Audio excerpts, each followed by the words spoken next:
ये JEE advance 2023 का एक बहुत अच्छा क्वेश्चन है। ध्यान से देखते हैं। इस क्वेश्चन में हमारे पास में एक फंक्शन एफ एक्स डिफाइन कर रखा है, दैट इज रूट एन, जब x one by n plus one से वन बाय एन के बीच में है, एन एक नेचुरल नंबर है तब। और जी एक्स फंक्शन जो है 0 से 1 में डिफाइंड है और इसकी कोडोमेन आर दे रखी है। और फिर हमें जी एक्स एक इनइक्वलिटी सेटिस्फाई करता हुआ बताया गया है, और फिर हमसे फाइंड करना है लिमिट एफ एक्स इंटू जी एक्स की। तो मतलब इस पूरे क्वेश्चन में जो सबसे क्रूशियल स्टेप है वो ये है कि हमें एफ एक्स को समझने की जरूरत है। ये जो एफ एक्स हमारे सामने डिफाइन कर रखा है, इसको समझने की जरूरत है।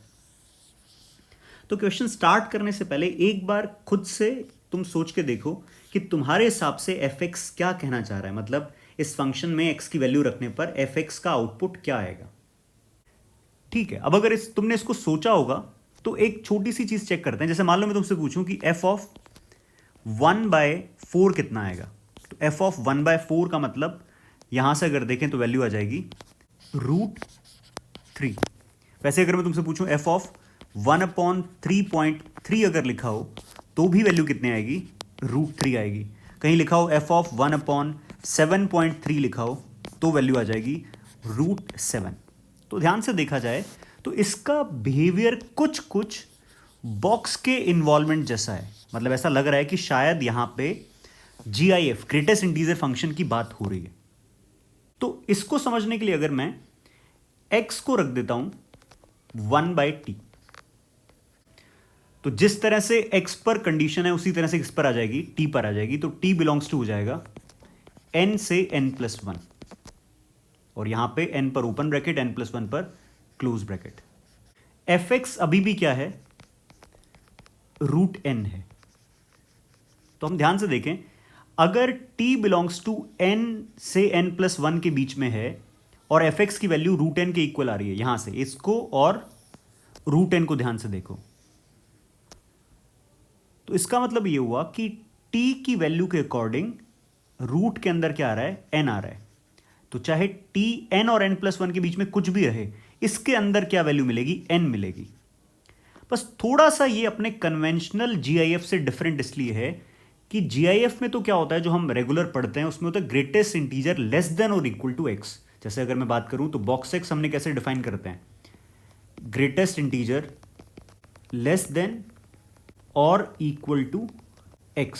इस तरह से हम डिफाइन करते हैं ग्रेटेस्ट इंटीजर x को। लेकिन यहां पे देखो, अगर t n+1 भी है तब भी अंदर वैल्यू क्या आएगी, n आएगी।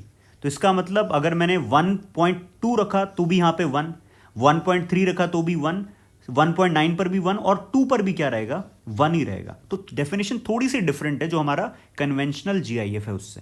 तो मैंने इसका कुछ नाम रख दिया। मतलब मैं कह रहा हूं कि इसको भी मैं हमारे यहां पे इस क्वेश्चन में बॉक्स टी से रिप्रेजेंट कर देता हूं, बॉक्स ऑफ टी, और उसकी डेफिनेशन मैंने यहां पे लिख दी है। Box T is greatest integer less than T. ये एक बार समझने की कोशिश करो कि हमने इस क्वेश्चन की डेफिनेशन के अकॉर्डिंग अपना खुद का एक बॉक्स डिफाइन किया है। ये इस कन्वेंशनल बॉक्स से डिफरेंट है, थोड़ा सा डिफरेंट है। ये है greatest integer less than T. तो अगर मैं बॉक्स के अंदर 7 रखूंगा तो वैल्यू 6 आएगी, 6.5 रखूंगा तो भी 6 आएगी। तो अब अगर मैं t को n से n+1 के बीच में रख रहा हूं और मुझे अंडर रूट के अंदर n मिल रहा है, तो ध्यान से देखा जाए तो fx क्या है, fx is basically under root के अंदर आ जाएगा n, मतलब बॉक्स ऑफ t। और t किसको रखा हुआ है हमने, 1/x को। तो fx हमने डिफाइन कर लिया अच्छे से, under root of box of 1/x। और ध्यान से देखना, ये बॉक्स, ये वाले बॉक्स की बात कर रहा हूं मैं। अब जब हमने अपना fx डिफाइंड ही कर लिया है तो क्वेश्चन हमने एक तरह से अच्छी तरह से समझ लिया है। अब जो पूछ रहा है उस बात को समझते हैं। क्वेश्चन चाहता है हमसे fx इंटू gx की लिमिट, और यह पता करने के लिए क्वेश्चन ने हमें एक इनइक्वालिटी दे रखी है gx के ऊपर। तो gx पर इनइक्वालिटी और हमें लिमिट पूछनी है fx इंटू gx की, तो इसी इनइक्वालिटी को मैं किससे मल्टीप्लाई कर देता हूं, fx से मल्टीप्लाई कर देता हूं। fx एक पॉजिटिव एक्सप्रेशन है तो इसको कोई फर्क तो नहीं पड़ेगा, इनइक्वालिटी का साइन चेंज नहीं होंगे। तो ये बन जाएगा fx gx less than fx 2√x greater than F X integration x square से X under root 1 minus T upon T D T, और x बिलोंग्स टू क्या है, 0 से 1 है। अब इस एक्सप्रेशन में, इस इनइक्वालिटी के अंदर मैं F x as a function put कर दूंगा। अब ध्यान से देखो, मुझे एफ एक्स इंटू जी एक्स की लिमिट पता करनी है 0 पर। अब जी एक्स फंक्शन तो गिवन नहीं है, लेकिन product of F X G X इन दोनों के बीच में लाई करता हुआ दिख रहा है। तो अगर मैं इस एक्सप्रेशन की लिमिट पता कर लूं और इस एक्सप्रेशन की लिमिट पता कर लूं, तो अगर दोनों की लिमिट 0 पर सेम आ जाती है, तो हम सैंडविच के कॉन्सेप्ट से कह सकते हैं कि बीच वाले एक्सप्रेशन की लिमिटिंग वैल्यू भी क्या रहेगी, वही रहेगी। तो हम क्या करने वाले हैं, अब दोनों एक्सप्रेशंस की लिमिट निकालने वाले हैं, इस एक्सप्रेशन की और इस एक्सप्रेशन की। तो चलो स्टार्ट करते हैं। तो पहले इस एक्सप्रेशन की लिमिट निकालते हैं, x टेंडिंग टू 0, 0 प्लस ही है वैसे तो वो। अब ध्यान से देखो, हमारे पास में लिमिट चाहिए x टेंडिंग टू 0। अच्छा, 0 प्लस पर 1/x किसको टेंड कर रहा होगा, इन्फानेट को, और बॉक्स है तो इसका मतलब हम उसकी इंटीग्रल वैल्यू लेने वाले हैं जो 1/x से छोटा इंटीजर होगा, जो 1/x से छोटा इंटीजर होगा। तो जब मैं बॉक्स ऑफ 1/x की जगह अगर यहां पे मैं 1/x लिख दूं, तो 1/x और बॉक्स ऑफ 1/x में ज्यादा से ज्यादा फर्क 1 का हो सकता है। तो मैंने यहां पे माइनस में कुछ लिख दिया, q लिख दिया, और यह समझने की जरूरत है कि q क्या रहेगा, less than equal to 1, greater than 0 रहने वाला है। थोड़ा सा अगर हम समझदारी से देखें, तो जो हम बॉक्स x को लिखते हैं x minus fractional part of x, उसमें फ्रैक्शनल पार्ट ऑफ x जो होता है वो 0 क्लोज टू 1 ओपन होता है। लेकिन हमारी जो ये इस क्वेश्चन में जो डेफिनेशन हम यूज कर रहे हैं, जिसके हिसाब से हम क्वेश्चन सॉल्व कर रहे हैं, उसमें जो 1/x का बॉक्स है वो इंटीजर तो है, लेकिन 1/x से हमेशा क्या रहेगा, छोटा रहेगा। तो इसलिए 1 पर क्लोज रहा और 0 पर क्या रहेगा, ओपन ब्रैकेट रहेगा। इसके ऊपर अंडर रूट है और इनटू में कौन है, 2√x है, x टेंडिंग टू 0 प्लस। अब रूट x को अंदर भेज देता हूं, x tending to 0 plus twice of under root 1 minus x q. x tending to 0 plus पे इसकी क्लियरली लिमिट आ जाएगी 2, क्योंकि ये जो एक्सप्रेशन है वो x टेंडिंग टू 0 पर कितना रहेगा, 1 रहेगा। तो इस एक्सप्रेशन की हमने लिमिट चेक कर ली, 0 पर कितनी आ रही है, 2 आ रही है। अब बात आती है इस एक्सप्रेशन की। अब अगर हम, जो मैं सोच रहा हूं जिस तरह से हम इसको एडवांस कर रहे हैं क्वेश्चन को, अगर हम इस तरह से नहीं जाते तो हमें इसको इंटीग्रेट करने की जरूरत पड़ सकती है, लेकिन हम इसको इंटीग्रेट नहीं कर रहे क्योंकि हमने f x as a function हमने समझ लिया। तो इसको यूज करते हैं, ये बनेगा अंडर रूट 1/x का box integration x square x under root 1 minus T upon T D T.